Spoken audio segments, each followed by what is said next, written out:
Hi guys, welcome to my videos. So guys, after Canada allowed extended family members of Canadian citizens and PRs, a lot of people have questions like who are actually considered as extended family members, because when it comes to family, people have like families of various sizes with various relatives. So who can be considered and who cannot be?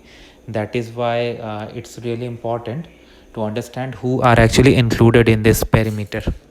So in front of you, I have showed you the official site from IRCC, where you can see the heading "How to unite with extended family members who are Canadian citizens, people registered under Canada's Indian Act, or permanent residents."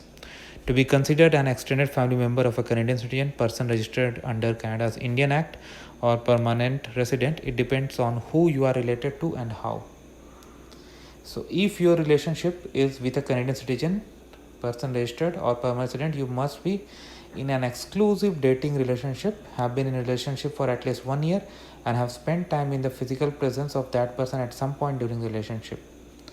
You and the person you are in relationship with must both be 18 years of age or older. Okay, so if you go for this dating relationship, age is a factor.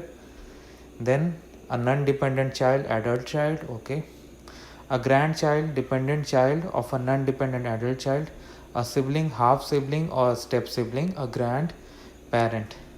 So guys, remember, it doesn't speak about cousin. Okay, don't confuse it with cousin.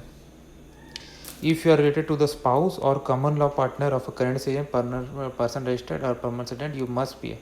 Now here one point need to be considered. It says the spouse of Canadian citizen, PR, or person registered, but it does not speak about the status of the spouse of Canadian citizen, permanent resident, or the person registered. What it says: non-dependent child, adult child, grandchild, sibling, half sibling, or grandparent.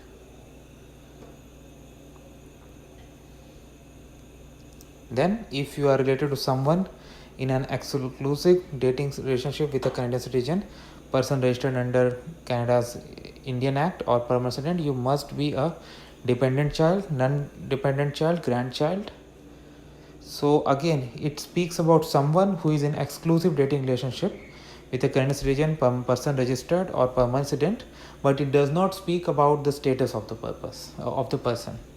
So these factors you should have in your mind when you apply under this. Steps are the same, so I'm not gonna explain. I have already explained that in other videos.